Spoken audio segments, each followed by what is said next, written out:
Welcome to Bollywood banking awareness जुलाई 2021 का part 4 में आपके साथ डिस्कस करने वाला हूँ। पार्ट 1, 2, 3 ऑलरेडी अवेलेबल है, स्ट्रीम कर रहे हैं यूट्यूब चैनल पे बॉलीवुड पे, और पार्ट 4 में आपके सामने ले आया हूँ। मंथली रिवीजन भी आपको जल्दी ही मिल जाएगा और नेक्स्ट पार्ट्स भी आपको मंथली मिलते रहेंगे। इस बार मैंने लेट इसलिए किया क्योंकि आपके आरआरबी के एग्जाम थे, तो मैं नहीं चाहता था कि आप जीके के ऊपर फोकस करें, क्योंकि प्री निकालेंगे तभी तो मेंस दे पाएंगे। तो मेंस की तैयारी भी हो जाएगी, कोई दिक्कत नहीं है। ये वीडियोस बहुत छोटी छोटी वीडियोस हैं, तो आप आराम से 10-12 मिनट निकाल के आप देख सकते हैं। चलिए स्टार्ट करते हैं। Real banking. रियल बैंकिंग कहने का मेरा सीधा सीधा मकसद ये है कि इस सेशन के अंदर हम सिर्फ और सिर्फ बैंकिंग करने वाले हैं। पार्ट 1, 2, 3 और 4 जो कंबाइन बनेगा उसका मंथली रिवीजन नाम देता हूँ मैं। उसमें भी सिर्फ मंथली रिवीजन आपको बैंकिंग अवेयरनेस की करवाई जाती है। चलिए, अगर आपको लगे कि हाँ वीडियो में कुछ खास था तो सब्सक्राइब करके बेल आइकन दबाना है कि नहीं, ये डिसीजन आप लास्ट में ले लीजिएगा।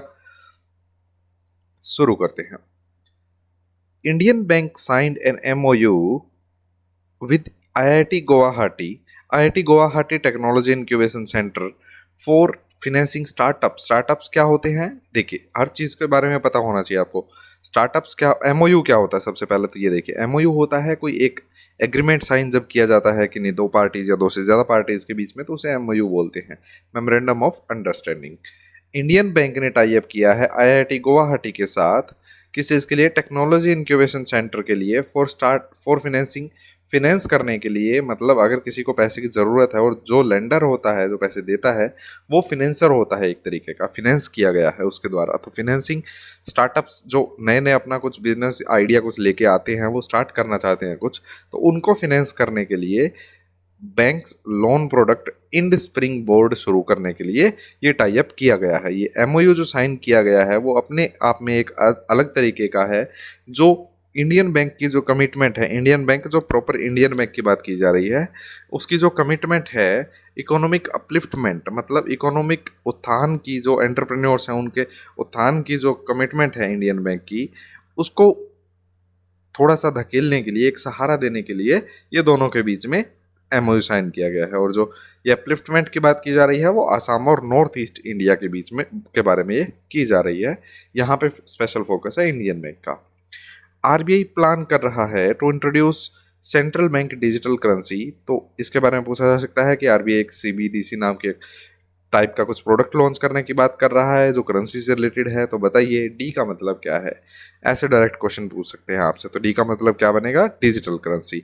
अ CBDC is a legal tender, एक डिजिटल करेंसी है। ये अनाउंस किया गया है डेप्यूटी गवर्नर टी रविशंकर जी के द्वारा कि आरबीआई प्लान कर रहा है सीबीडीसी लॉन्च करने का, सेंट्रल बैंक डिजिटल करेंसी। इसका एक लीगल टेंडर होगा, जैसे 10 रुपए के नोट का, 20 का, 50 का, 100 रुपए के नोट का होता है, वैसे ही मतलब ये मानी जाएगी, करेंसी के तौर पे ही इन्हें काउंट किया जाएगा।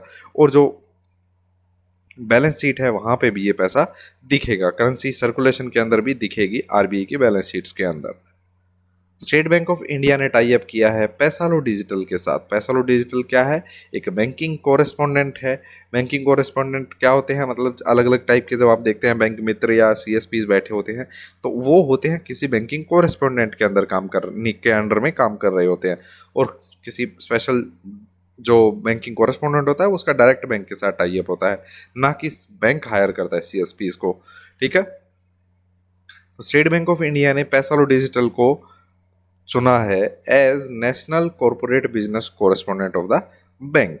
बैंक के नेशनल कॉरपोरेट बिजनेस को बढ़ावा देने के लिए पैसालो डिजिटल को banking correspondent of the bank चुना गया है। ये सेलेक्ट किया गया है किस चीज़ को इंश्योर करने के लिए, greater financial inclusion. Financial inclusion मतलब अंतिम कतार में जो अंतिम से अंतिम व्यक्ति खड़ा है, जो अफोर्ड नहीं कर सकता बैंकिंग सुविधाएं, उस तक बैंकिंग सुविधाएं पहुंचाने को बैंक फिनेंशियल इंक्लूजन बोला जा रहा है। And to increase delivery of its financial services as banking को, जब मान लीजिए कि कुछ रिमोट एरियाज है जहाँ पे बैंक नहीं पहुंच सकता, तो वहाँ पे बैंकिंग कोरेस्पोंडेंट अपने पर्सन्स वहाँ पे भेजेगा ताकि वहाँ पे भी बैंकिंग सुविधाएं पहुँच सके। ठीक है, as a business correspondent for SBI, Paisalo Digital will focus on boosting the fully digital small loan business under SBI Paisalo loan coordinations। तो आपको क्या याद रखना है, एसबीआई ने किसके साथ टाई अप किया, पैसालो डिजिटल के साथ। पैसालो डिजिटल का मेन मकसद क्या होगा, फिनेंशियल इंक्लूजन और स्मॉल लोन बिजनेसेस लेके आना एसबीआई के लिए।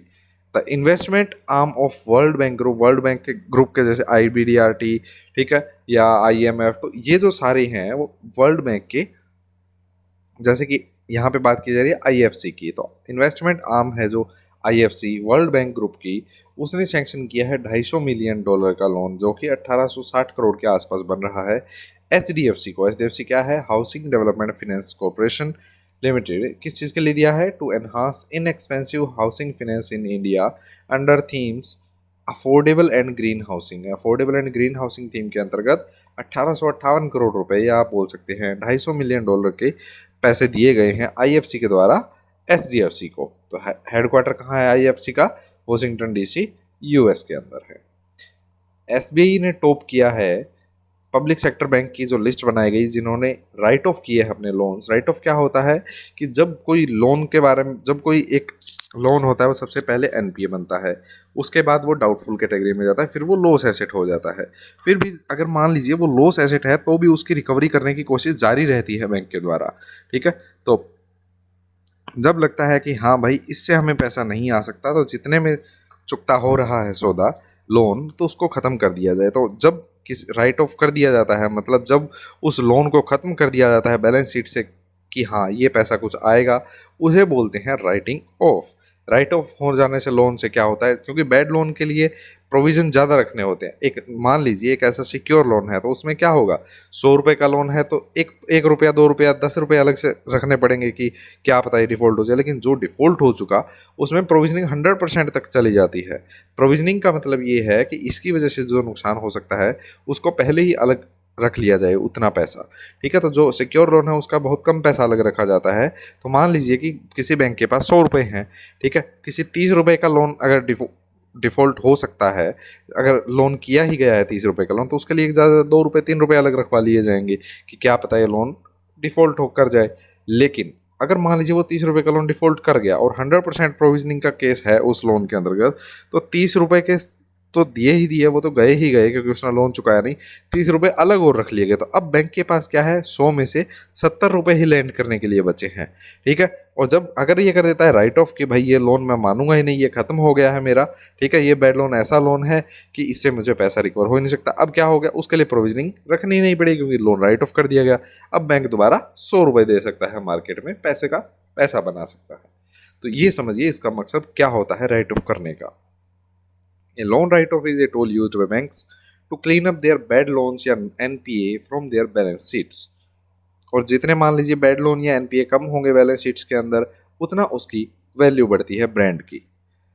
स्विफ्ट की फुल फॉर्म पता होनी चाहिए, society for world wide interbank financial telecommunication, जिसने लॉन्च किया है एक नया solution for small and medium size enterprises, जिसका नाम है स्विफ्ट गो। स्विफ्ट गो में क्या है, cross border low value payments की जा सकती हैं anywhere in the world level पे जब इधर उधर ट्रांसफ़र किए जाते हैं। जैसे कि इंडिया के अगर हम बात करें तो इंडिया के अंदर अगर आप बात करते हैं तो नेफ्ट RTGS चलती हैं, ठीक है, लेकिन वर्ल्ड वाइड पे स्विफ्ट नेटवर्क काम करता है directly from their bank accounts. It will enable businessmen या कंज्यूमर्स जो हैं उनको इंस्टेंट और फ्रिक्शनलेस क्रॉस बॉर्डर ट्रांजैक्शन करने में ये सहायता करेगा Swift go.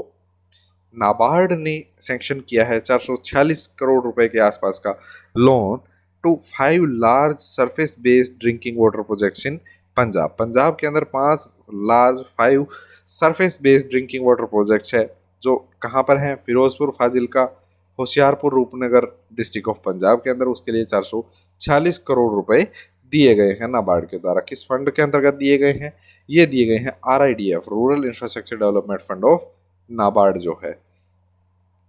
Punjab government is leveraging centres assistance under जल जीवन मिशन के अंतर्गत सपोर्ट मिल रहा है RIDF का, ठीक है, to benefit the larger section of the society. IFC investment arm of World Bank and 2 investment funds, IFC financial institutions growth fund and IFC emerging Asia fund, इन्होंने मिल के क्या कर लिया है, एक्वायर कर लिया है 4.99% stake in Federal Bank. Federal Bank कहाँ पर है, कोची के अंदर है, ठीक है। इंडियन प्राइवेट बैंक है, 4.99% स्टेक मतलब हिस्सेदारी खरीद ली है। कितने रुपए में, 916 करोड़ रुपए के अंदर। अगर 5 करोड़ 916 है तो टोटल वर्थ आप निकाल सकते हैं 100% शेयर की जो पेड अप कैपिटल है उसकी। रिजर्व बैंक ऑफ इंडिया ने क्लैरिफाई किया है कि IDFC limited can exit as a promoter of IDFC First Bank limited after expiry of lock in period of 5 years. 5 साल का लॉक इन पीरियड होता है कि आप निकल नहीं सकते, ठीक है, आपको प्रमोटर बने रहना होगा आईडीएफसी फर्स्ट बैंक लिमिटेड का। लेकिन क्योंकि ये 30 सितंबर को ख़त्म हो रही है, ये एक्सपायरी डेट आ रही है, तो उसके बाद ये अप्रूवल दे दिया गया कि आप एग्जिट कर सकते हैं as promoter of IDFC First Bank limited से। हाँ, अगर आप जारी रखना चाहते हैं तो वो आपकी मर्जी है, लेकिन हाँ अब आपके पास छूट है कि आप निकल सकते हैं इससे। यस बैंक, अब देखिए ये न्यूज़ मैंने इसलिए रखी है ताकि आपको बता सकूं कि ऐसी न्यूज़ आपको नहीं करनी। Yes bank private sector bank है, इंडिया बुल हाउसिंग फाइनेंस जो है उसके साथ टाई अप किया गया है एक को lending agreement for home loan. तो इस टाइप की न्यूज़ आपको हज़ारों मिलेंगी, तो इस टाइप की न्यूज़ आपको नहीं करनी है। ये न्यूज़ मैंने इसीलिए रखी थी स्लाइड के अंदर ताकि आपको बता सकूँ कि किस टाइप की चीज़ें आपको करनी नहीं है। रिजर्व बैंक ऑफ इंडिया ने कैंसिल कर दिया है लाइसेंस मेडगोम अर्बन कोऑपरेटिव बैंक लिमिटेड का, जो कि गोवा के अंदर है। और ये कारण क्या था इसको कैंसिल करने का, ये आपको पता होना चाहिए। कैपिटल इनएडिक्वेट थी, पूंजी उतनी नहीं थी कि ये अपने जो अर्निंग प्रोस्पेक्ट्स है उनको आगे बढ़ा सके और अपने डिपॉजिटर्स जो है उनको पैसा पूरा चुकता कर सके, तो इसका लाइसेंस कैंसिल कर दिया गया है। प्रोहिबिट कर दिया गया है कि कोई भी बैंकिंग बिजनेस ये बैंक अब नहीं करेगा। और जो ये सुविधा मिलती है, आरबीआई को पावर मिलती है, वो कहाँ से मिलती है, लाइसेंस कैंसिल करने की 56 section of banking regulation act 1949। तो आपको पता होना चाहिए कि ये जो पावर है वो किस माध्यम से यूज़ करता है आरबीआई, बैंकिंग रेगुलेशन एक्ट 1949 के सेक्शन 56 में पावर ये आरबीआई को मिली हुई है कि वो लाइसेंस कैंसिल कर सकता है।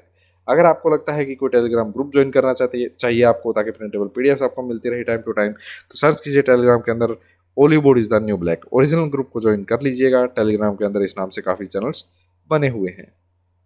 अगर आपको वीडियो अच्छी लगी है तो लाइक कीजिए, शेयर कीजिए अपने सीरियस दोस्तों के साथ जिन्हें जॉब की सख्त ज़रूरत है, जिनकी फैमिली को जॉब की सख्त ज़रूरत है, और सब्सक्राइब करके बेल आइकन दबाना है कि नहीं, ये डिसीजन अब आपका है। Thank you so much.